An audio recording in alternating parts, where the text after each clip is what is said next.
So மக்களே உங்களுக்காக IBBS PO mains level, சரிங்களா, மெயின்ஸ் லெவல் ஒரு அழகான பசில். இருங்க, என்ன நான் மறைச்சிக்கிறேன், கொஞ்ச நேரம் நீங்கள் ட்ரை பண்ணுங்க. வெக்ஸாயின் வந்து நூடுல்ஸ் ஆகுங்க, நான் சால்வ் பண்ணுறேன். சரி மக்கள், நான் சால்வ் பண்ணுறேன், கவனிங்க எல்லாருமே. அதாவது இந்த சம்மில் ஃபஸ்ட்டு என்ன சொல்லியிருக்காங்கன்றதை பாருங்கள். 10% ABCDEFGHIJ live in 10-story building. Lower most floor 1, top most இது. They have different number of shirt. ஒரு பர்சன் வேற வேற ஷர்ட் வச்சிருக்கான், ஒரு ஃப்ளோரில் இருக்கான். எவன் எந்த ஃப்ளோரில் இருக்கான், எவ்வளோ ஷர்ட் வச்சிருக்கான் அப்படின்றத நம்ம கண்டுபிடிக்கணும். கரெக்டா? So no one has less than 10 shirt more than 50. அப்போ 10ல் இருந்து 50க்குள்ளே தான் வந்து அவங்களுக்குள்ள ஷர்ட்ஸ் இருக்குது. சரியா? 10லேருந்து 50க்குள்ளே தான் அவங்கள்ட்ட பார்த்தீங்கன்னா வந்து ஷர்ட்ஸ் இருக்குது. சரியா? சரி, இந்த நோட்டு தான் இருக்கிறதுலே ரொம்ப முக்கியம். நோட் பண்ணிக்கங்க. The number of shirts had by each person is equal to the multiple of floor which is immediately below it. அதாவது இப்போ பார்த்தீங்கன்னா மொத்தம் 1 2 3 4 5 6 7 8 9 10 கோடு போட்டு விளையாடலாம். ஸோ அப்படி கோடுகள் இருக்குன்னு வச்சுக்கோங்களேன். அந்த நோட் எதை குறிக்குதுன்னா, ஒருத்தன் வந்து ஒரு ஷர்ட் நம்பர் வச்சிருக்கானா, இப்போ வந்து ஃபார் எக்ஸாம்பிள் 5 அப்படின்னு இங்கே வந்து ஒரு ஃப்ளோர் நம்பர் இருக்குது. சரியா? அப்போ அதுக்கு இந்த இடத்துல இருக்குது 5யோட மல்டிப்புளாக இருக்க நம்பர் ஆஃப் ஷர்ட்ஸ் தான் இருக்கும். இது எல்லாத்துக்குமே கிளியரா? இதை மட்டும் சொல்லுங்கள். என்ன சொல்கிறான்னா, ஒருத்தவன் வச்சிருக்க shirt multiple of the floor which is immediately below it.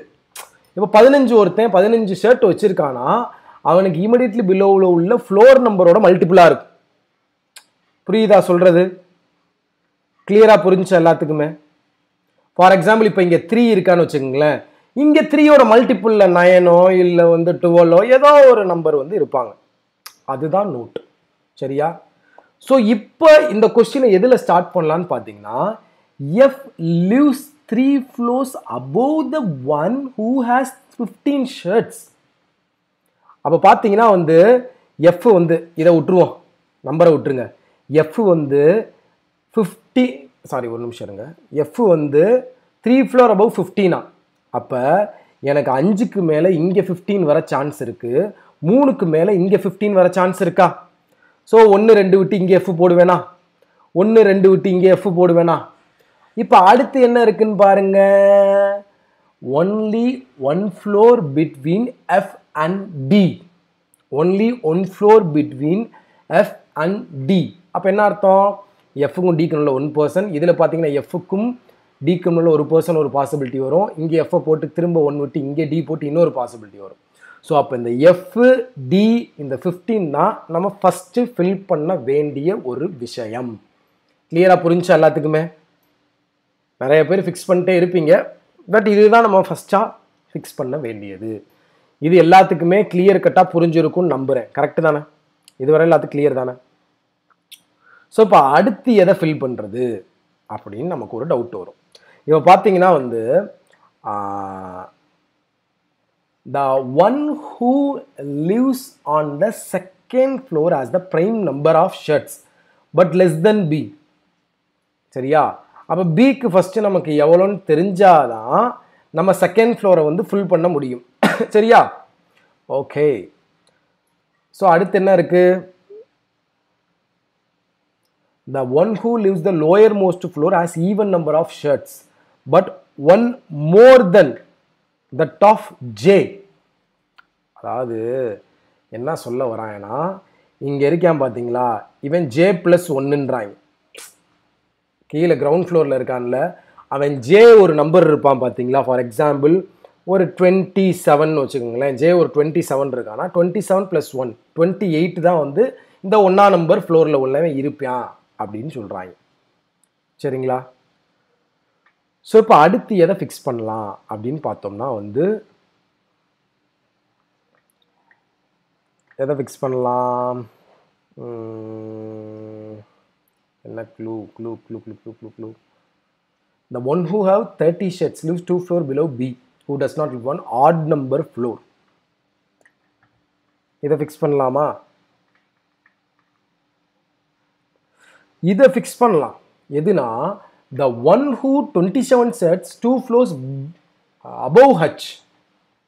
சரியா? அப்போ இது ஈஸியாக இருக்குல்ல. ஏன்னா எனக்கு என்ன தெரியும், 27 பார்த்தீங்கன்னா இங்கே மட்டும்தான் ஃபிக்ஸ் பண்ண முடியும். சரியா? 27 இங்கே ஃபிக்ஸ் பண்ணாதான் எனக்கு பார்த்தீங்கன்னா 27 என்ன சொல்லியிருக்கான், 2 floors above Hன்னு சொல்லியிருக்கான். சரியா? 2 floors above H அப்படின்னு சொல்லியிருக்கான். ஸோ அப்போ பார்த்தீங்கன்னா வந்து 2 floors above H, 1 floor 2 floor இங்கே வரும் H. கரெக்டாக? இந்த பாசிபிலிட்டியில் பார்த்தீங்கன்னா 27 இங்கே போடுவோம். 2 floor above H. இந்த இதில் பார்த்தீங்கன்னா என்ன செய்வோம், 27 இங்கே போடலாம். 27 இங்கே போட்டோம்னா 2 floor above H. சரியா? ஸோ அடுத்து என்ன பார்க்கலாம், அந்த 30Bயை ஃபில் பண்ணலாமா? 30Bயை ஃபில் பண்ணலாமா? 30 shed 2 floors above B. B who does not live on the odd number floor. B ஈவனில் தான் வரணும் எனக்கு. கரெக்டாக? B வந்து எனக்கு ஈவனில் தான் வர வேண்டும். ஸோ பார்த்தீங்கன்னா வந்து B ஈவனில் தான் வரணும். ஸோ B ஈவனில் இங்கே போட்டேன்னா நான் இந்த இடத்துல 30 போட்டால், அதாவது B ஃபிக்ஸ் பண்ணுறேன்னு வச்சுக்கோங்களேன், நல்லா புரிஞ்சுக்கோங்க. B சாரி 30 நிமிஷம் இருங்க. 2 floor above B. 30 வந்து 2 floor above B. 1 floor 2 floor இங்கே B வரணும். இப்போ நான் 30 ஃபிக்ஸ் பண்ணணும்னா அது கண்டிப்பாக வந்து மல்டிப்புள் ஆஃப் 5 or 6 தான் இருக்க முடியும், இல்லை 3 இருக்கலாம். கரெக்டாக? 5 or 6 தான் இருக்க முடியும், இல்லை 3 இருக்கலாம். ஸோ இப்போ இதில் பார்த்தீங்கன்னா வந்து நான் என்ன செய்யலாம்னா B ஈவனில் தான் போடணும். அப்போ B இங்கே போட்டேன்னா, ஈவனில் போட்டேன்னா 430 மல்டிபிள் வராது. நான் சொல்கிறது புரியுதா? இப்போ பிஏ ஈவனில் இங்கே போடுறேன்னா ஒன்று இங்கே 30 போடணும், போட முடியாது. பிஏ இங்கே போடுறேன்னா இங்கே 30 போடலாம். நல்லா புரிஞ்சுங்க. பிஏ இப்போ நான் இங்கே போடுறேன்னா இங்கே 30 போட முடியாது. அடுத்த ஈவனில் பிஏ இங்கே போடுறேன்னா ஒன்று விட்டு இந்த இடத்துல 30 போடலாம். ஏன்னா 30க்கு பிலோவில் 5யோட மல்டிபிள், அதாவது 30யோட மல்டிபிள் 5 இருக்குது. ஸோ 30 நான் இங்கே பிளேஸ் பண்ணுறதுக்கு பாசிபிள். இப்போ 6ல் போட்டேன்னா இந்த இடத்துல 30 வரும், 8ல். பட் 30க்கு பிலோவில் வந்து 7 இருக்குது. ஸோ அப்போ பி அங்கே ஃபிக்ஸ் பண்ண முடியாது. அப்போ ஒரே ஒரு இடம் எனக்கு என்னன்னா, பிஏ வந்து எனக்கு பார்த்தீங்கன்னா இங்கே தான் ஃபிக்ஸ் பண்ண முடியும். பி எங்கே போட்டேன்னா இந்த இடத்துல 30 வருதா, 30க்கு இமிடியட்லி பிலோவில் உள்ள ஃப்ளோரை பாருங்கள், அதோட மல்டிபிள் தானே. இது புரிஞ்சான்னு மட்டும் சொல்லுங்கள், இல்லாட்டி எதுவுமே புரியாது. இது புரிஞ்சான்னு மட்டும் சொல்லுங்கள். பி எப்படி ஃபிக்ஸ் பண்ணேன்றது புரிஞ்சான்னு மட்டும் சொல்லுங்கள். சரியா? ஸோ இதில் பார்த்தீங்கன்னா நான் பியை இங்கே போட்டேன்னா இங்கே 30 போட முடியும். சரியா? பியை இங்கே போட்டேன்னா என்ன செய்ய முடியும், இந்த இடத்துல 30 போட முடியும். பியை இங்கே போட்டால் 30 போட முடியாது, பியை இங்கே போட்டாலும் 30 போட முடியாது. ஸோ ஒரே ஒரு ஈவன் ஃப்ளோர் பி இங்கே போட்டு இந்த இடத்துல தான் என்னால் 30 போட முடியும். இதில் பார்த்தீங்கன்னா இங்கே பி இந்த இடத்துல 30. கிளியரா? எல்லாத்துக்குமே கிளியர் தானே? சூப்பர். ஓகேவா? ஓகே. ஸோ அடுத்து என்ன இருக்கு, number of person living above p. அதாவது the number of person living above B is one more than the number of person living below A. இதை ஃபில் பண்ணலாமா? இங்கே பார்த்தீங்கன்னா பி கபவுல 1 2 3 4 5 6 இருக்கு. சரிங்களா? அப்போ ஏக்கு பிலோவில் பார்த்தீங்கன்னா எனக்கு என்ன தான் இருக்கணும், 5 தான் இருக்கணும். என்ன சொல்லியிருக்காங்க, நம்பர் ஆஃப் பர்சன் பி 1 மோர். அப்போ பிக்கு அபவுல 6னா ஏக்கு பிலோவில் 5னா 1 2 3 4 5 விட்டு இங்கே தான் ஏ போடுவேன். இதில் பார்த்தீங்கன்னா பிக்கு அபவுல 1 2 3 4 5 6 7 8னா ஏக்கு பிலோவில் 7 1 2 3 4 5 6 7 விட்டு இங்கே தான் ஏ உட்கார்ற மாதிரி இருக்குது. So possibility cancel. புரிஞ்சுக்கலாம்? Possibility cancel. ஸோ அடுத்து இதில் போனோன்னு வச்சுக்கோங்களேன், பி இங்கே இருக்கானா, பிக்கு மேலேனா அதே மாதிரி ஏ இங்கே வந்துடுவேன். கிளியரா எல்லாத்துக்குமே? ஸோ இப்போ பார்த்தீங்கன்னா நம்ம லைன் போட்டிருக்கிறத மட்டும்தான் ஃபில் பண்ணியிருக்கோம். சரியா? லைன் போட்டிருக்கிறத மட்டும்தான் நம்ம பார்த்தீங்கன்னா வந்து ஃபில் பண்ணியிருக்கோம். only one person between F and D. கிளியரா இது வரைக்கும் எல்லாத்துக்குமே? இதுவரை உங்களுக்கு நீட்டாக புரிய வச்சிருப்பேன்னு நினைக்கிறேன். சரியா? 8th ஃப்ளோரில் 49 சார் அப்படின்றார் திவா. எஃப்க்கு பாருங்கள் சார், ஸ்கொயர் நம்பர் சார். வரிசையாக வரேன் சிவாஜிகளா, இருங்க, பொறுமைகள் ஆஃப் இந்தியாவா இருங்க, வரிசையாக 1 by 1 வந்துக்கிட்டு இருக்கேன். சரியா? ஸோ இப்போ இதில் பார்த்தீங்கன்னா ஒரு க்ளூ இருக்குது. என்ன க்ளூ அப்படின்னு பார்த்தீங்கன்னா அந்த எஃப்க்கு மேலே உள்ளது square number. The one who lives immediately above F has square number of shirts அப்படின்றாங்க. அப்போ எஃப்க்கு மேலே ஸ்கொயர் நம்பர்னா கண்டிப்பாக 49 மட்டும்தான். ஏன்னா 50க்கு மேலே தாண்டக்கூடாதுன்ட்டான் ஷர்ட் கவுண்ட்டு. அப்போ எஃப்க்கு மேலே 49 தானே வரணும். 7ஓட மல்டிபிள் ஸ்கொயராகவும் இருக்கணும், 7ஓட மல்டிபிளாகவும் இருக்கணும். அப்போ 49 தானே வரணும். அப்போ இதுலேயும் எஃப்க்கு மேலே இந்த இடத்துல 49 தானே வரணும். ஸ்கொயரோட மல்டிபிளாகவும் இருக்கணும், அதே சமயம் இங்கே ஸ்கொயர் நம்பராகவும் இருக்கணும், 7ஓட மல்டிபிளாகவும் இருக்கணும். அப்போ 49 இதை ஃபிக்ஸ் பண்ணியாச்சு. சூப்பர். ஸோ அடுத்து என்ன போடலாம்? நெய்தர் சி நார் I have more then 20 shirt. அதாவது சிக்கும் ஐக்கும் கிரேட்டர் தென் 20 கிடையாதுன்றான். லெஸ் தென் 20 தான் சிக்கும் ஐக்கும் அப்படின்றான். சரியா? அடுத்து என்ன சொல்கிறாங்க? The number of person living between B and E, சரியா, same as I and C. அதாவது பிக்கு ஈக்கு நடுவில் இருக்கவங்க தான் ஐக்கு சிக்கு நடுவில் இருக்கணும். பிக்கு ஈக்கு நடுவில் இருக்கவங்க தான் ஐக்கு சிக்கு நடுவில் இருக்கணும். அடுத்து என்ன சொல்கிறாங்க? ஜி லிவ்ஸ் 2 floors above இ அப்படின்றாங்க. அதாவது ஜி லிவ்ஸ் 2 floors above இ. ஜி லிவ்ஸ் 2 floors above இ. இப்போ இது எல்லாமே எனக்கு பக்காவாக செட் ஆகணும், அப்படி நான் உட்கார வைக்கணும். சரிங்களா?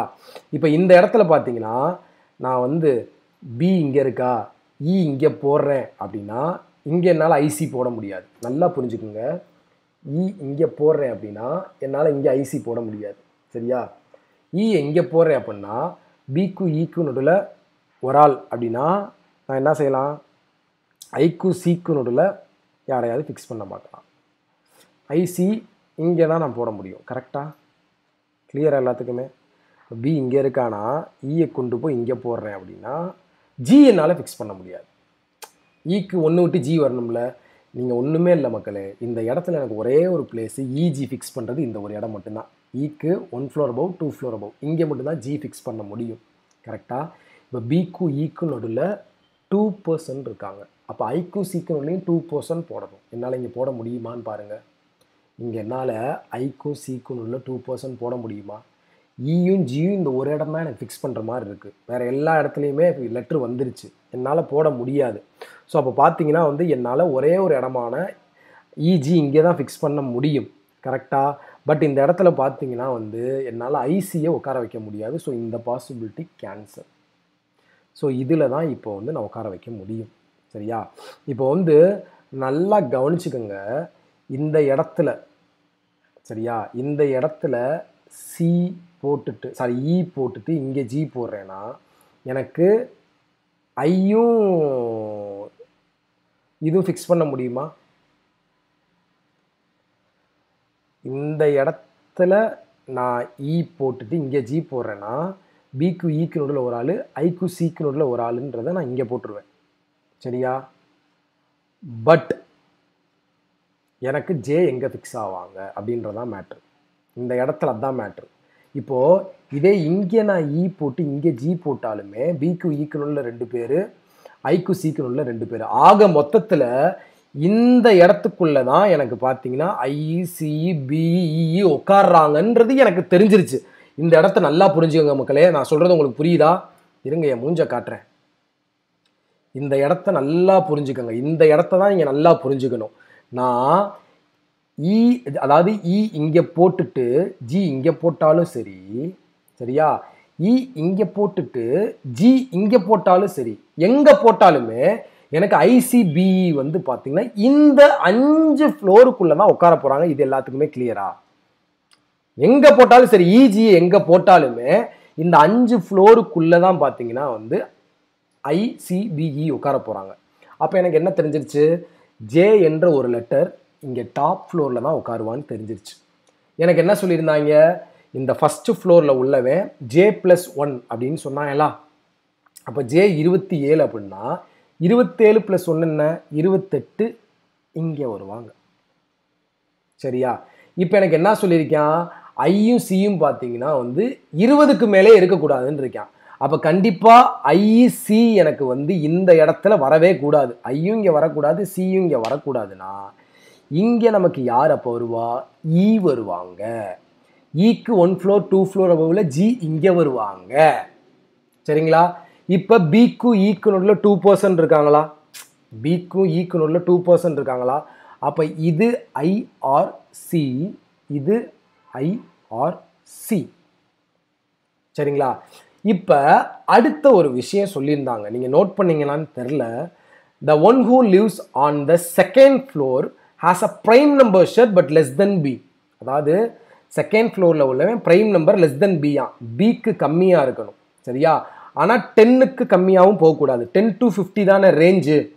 ஸோ அப்போ 10க்கும் 15க்கும் நடுவில் உள்ள ப்ரைம் நம்பர்ஸ் பார்த்தீங்கன்னா 11 13 மட்டும்தான். ஸோ இது பார்த்தீங்கன்னா 11 or 13. கிளியரா? தெளிவாக புரிஞ்சா? அடுத்து என்ன சொல்லியிருக்கேன் அப்படின்னா ஒரு வேர்டு சொல்லியிருக்கேன் பாருங்களேன், இந்த இடத்துல அருமையாக சொல்லியிருக்கிறான். H has one shirt more than the twice of G. அதாவது H 49 இருக்கேன் இப்போ ப்ரெசண்ட்டாக பார்த்தீங்கன்னா தெரியும். H வந்து twice one more அப்படின்னா பார்த்தீங்கன்னா வந்து G வந்து 24 இருக்கான்னு அர்த்தம். ஏன்னா G 24 இருந்தாதான் அதோட ட்வைஸ் ஆனால் 48 வரும். 1 more ஆனால் அதுதான் ஹச்சோட நம்பராக வரும். இது எல்லாத்துக்குமே கிளியரா? இது எல்லாத்துக்குமே புரியுதா? நிறைய பேர் நேரம் முடிச்சிருப்பீங்க, பட் இருந்தாலும் நான் சொல்லி கொடுக்குறேன். ஜியோட ட்வைஸ் 1 more. அப்போ ஜி வந்து 24 தான் ட்வைஸ் 1 more போட்டு ஹச்சுக்கு 49ன்னு போட முடியும். அப்போ ஜி எனக்கு இதில் என்னன்னு தெரிஞ்சிருது, 24 அப்படின்னு தெரிஞ்சிருது. சரிங்களா? ஜி எனக்கு என்ன தெரிஞ்சிருது, 24கள் அப்படின்னு தெரிஞ்சிருது. சரியா? அடுத்து என்ன சொல்கிறாங்க, the sum of shirt C plus A, C and A is 1 less than the F. அதாவது C plus A is 1 less than F. F விட 1 கம்மியா. இப்போ இவன் 21 இருக்கான் அப்படின்னா இவன் 20. சிஏ ஏவையும் சம் பண்ணோம்னா. சரியா? இப்போ சி வந்து 11 வச்சுக்குவோம். இப்போ சி ப்ளஸ் ஏ சொல்கிறாங்கல்ல, 2 பாசிபிலிட்டி போடுறேன். ஒன்று 30 + 11 ஈக்குவல் டு 41. இன்னொரு பாசிபிலிட்டி சி ப்ளஸ் ஏ. சரியா? 30 + 13 எடுக்கிறேன்னு வச்சுக்குவோம், 43. அதுதான் எஃப்ன்றாங்க. அப்போ நல்லா புரிஞ்சுக்கோங்க, எஃப்ல வந்து 6ஓட multiple 1 less than A. Okay, 1 less than. இப்போ இந்த எஃப்க்கு வர நம்பர் பார்த்தீங்கன்னா வந்து 6ஓட மல்டிப்புளாக தான் இருக்கணும். சரியா? 6ஓட மல்டிப்புளாக தான் இருக்கணும். இங்கே போய் நான் இப்போ 43 41 இருக்கு. சரியா? நான் இங்கே 42, அதாவது எஃப்ஐ வந்து 42 இல்லை 44ன்னு போடணும். நான் சொல்கிற கான்செப்ட் நல்லா புரிஞ்சுக்கோங்க. ஒன்று எஃப் வந்து 42ஆக இருக்கணும், இல்லை 44ஆக இருக்கணும். சரியா? கண்டிப்பாக எஃப் வந்து 44ஆக இருக்க முடியாது, ஏன்னா இது 6. அப்போ இது 42ஆக தான் இருக்கணும். இதுதான் சியாக இருக்கணும், இதுதான் வந்து ஐயா இருக்கணும். இப்போ எனக்கு பார்த்தீங்கன்னா 42 தான் எஃப் இருக்கணும்னா, அப்போ பார்த்தீங்கன்னா சி ப்ளஸ் ஏ வந்து 41ஆக இருக்கணும். அப்போ சி வந்து 11ஆ மட்டும்தான் இருக்க முடியும். 30 + 11 தான் 41ன்றது எனக்கு கிடைக்கும். புரிஞ்சுங்களா? அதே மாதிரி அதில் கொடுத்துருக்கேன் பாருங்க, sum of shirt C and B is 10 more than number of shirts of I. அதாவது ஐ வந்து 10 more than என்னது, சி அண்ட் பி. சியையும் பியையும் சேர்த்தா என்ன வருது, சி 11, பி வந்து 15, 26 வருது. அப்போ சி ப்ளஸ் பியை சேர்த்தா 26 வருதான். இது 10 more than ஐயா. அப்போ ஐ என்ன இருக்கும், 16 இருக்கும். ஐ 16 இருந்தால் தான் இதை விட 10 more சி ப்ளஸ் பியை ஆட் பண்ணால் வருதுன்னு சொல்கிறாங்க. ஐ 16 இருந்தால் தான் 10 more சி ப்ளஸ் பியை ஆட் பண்ணால் வருதுன்றாங்க. ஸோ முடிஞ்சா? ஸோ பேலன்ஸ் உள்ளது டி. டிக்கு ஏதாவது கொடுத்துருக்கானா? டி இஸ் என்ன கொடுத்துருக்கான், ட்வைஸ் ஆஃப் ஐன்னு கொடுத்துருக்கான். ஸோ ஐயை விட ட்வைஸ் தான். அப்போ ஐ 16னா டி வந்து 32. ஸோ 8ஓட மல்டிபிள். எல்லாமே கரெக்டாக இருக்கான்னு செக் பண்ணிக்கோங்க. அவ்வளோதான், சம் முடிஞ்சு. கிளியராக புரிஞ்சிருக்கும்னு நினைக்கிறேன் எல்லாத்துக்குமே. ஸோ இது எக்ஸாக்டாக ஒரு IBPS PO மெயின்ஸ் லெவல் சம்முன்னு சொல்லலாம். அந்த நம்பரில் விளாண்டுருக்காங்க. நம்ம அந்த யோசிக்கிறோம் பார்த்தீங்களா, அதுதான் இங்கே மேட்ரு. ஈஸி சம் தான், உண்மையிலேயே இது ஈஸி சம் தான். ரீட் பண்ணி நீங்கள் சால்வ் பண்ணிங்கன்னா ரொம்ப ரொம்ப ஈஸி சம் தான் அது. சீரியஸாக மக்களே, ரீட் பண்ணி சால்வ் பண்ணோம்னா ரொம்ப ரொம்ப ஈஸியான சம். ஸோ இதுதான் உங்களுக்கான answer. J27, D32, H49, F42, A30, I16, B15, G24, C11, E28. சரியா? இதுக்கு பார்த்தீங்கன்னா மேக்ஸிமம் நீங்கள் ஒரு 5 to 6 minutes எடுத்துக்கலாம். 5 minutesலேருந்து 6 minutes வரை இந்த மெயின் செம்மை சால்வ் பண்ணுறதுக்கு நீங்கள் எடுத்துக்கலாம். ஒரே ஒரு விஷயம் தான் சொல்ல விரும்புகிறேன். டெய்லியுமே கன்சிஸ்டன்சியாக படிங்க. அதாவது நமக்கு ஒரு வேலை தேவை, 50,000 ரூபா சம்பளத்துக்கு ஒரு வேலை தேவை. சரியா? அந்த வேலைக்கு இப்படியெல்லாம் வந்தால் தான் நீங்கள் வந்து அந்த வேலையை வாங்க முடியும்னு சொல்கிறோம். ஃபார் எக்ஸாம்பிள், கன்சிஸ்டன்சியாக படிக்கணும், மார்க் டெஸ்ட் போட்டு அதை அனாலிசிஸ் பண்ணணும். இந்த ரெண்டையும் நீங்கள் ஒழுங்காக பண்ணாலே அந்த 50,000 ரூபா வேலையை வாங்கிடலான்னு நம்ம சொல்கிறோம். ஆனால் அதையே நீங்கள் பண்ணாமல் கன்சிஸ்டன்சி மெயின்டைன் பண்ண மாட்டீங்க, மார்க் டெஸ்ட்டு ஏனோ தானோன்னு போடுவீங்க. இதை மெயின்டைன் பண்ணாமல் எனக்கு வேலை கிடைக்கலன்னு ஃபீல் பண்ணால் எப்படி? சரியா? அதாவது தேங்காய் வேணும்னா தென்னை மரம் ஏறிதான் ஆகணும் குமார். சரிங்களா? ஸோ அப்போ நீங்கள் என்ன செய்யணும், நீங்கள் ஃபஸ்ட்டு பெர்ஃபெக்டாக இருக்கீங்களா? ஒரு ரிசல்ட் ஃபெயிலுன்னு வருது, பாஸ்ன்னு வருதுன்றது செகண்டரி. நீங்கள் பெர்ஃபெக்டாக கன்சிஸ்டன்சியாக படிக்கிறீங்களா அப்படின்றத பாருங்கள். நம்ம கன்சிஸ்டன்சியாக படித்தாதாய கண்டிப்பாக ஜெயிக்க முடியும். சரிங்களா? தயவு செய்து கன்சிஸ்டன்சியை மெயின்டைன் பண்ணுங்கள். சரியா? நீங்கள் ஒழுங்காக இல்லாமல் ரிசல்ட் வரல, அது வரல, இது வரலன்னு ஃபீல் பண்ணாதீங்க. கட்டையை தூக்கி மண்டையை உடச்சி விட்ருவேன். சரியா? நீ ஒழுங்காக இருக்கியா, ஒரு நாள் கூட விடாமல் படிக்கிறியா அப்படின்றத பாரு. நீ டெய்லியுமே மார்க் டெஸ்ட் எடுத்து அதை அனாலிசிஸ் ஒன்று கூட விடாமல் பண்ணுறியா அப்படின்றத பாரு. இந்த ரெண்டை வந்து நீங்கள் ஒழுங்காக பண்ணாலே கண்டிப்பாக கிளியர் பண்ணிடுவீங்க. ஆனால் ஒழுங்காக பண்ண முடியாது, அதுதான் இங்கே மேட்ரு. சரியா? அதை ஒழுங்காக பண்ணுறவன் தான் இங்கே ஜெயிக்கிறேன். புரிஞ்சா? லட்சக்கணக்கில் எழுதுறாங்க, ஏன் சில பேர் மட்டும் 1000கணக்கில் ஜெயிக்கிறாங்க அப்படின்னா அவங்களாம் 1000ல் ஒருவன். போய் 1000ல் ஒருவன் படம் பாருங்க, வாயில் வந்து விடும் கன்சிஸ்டன்சி மெயின்டைன் பண்ணவில்லை என்றால். சரியா? ஸோ நாளைக்கு டமாலில் மீட் பண்ணுவோம்.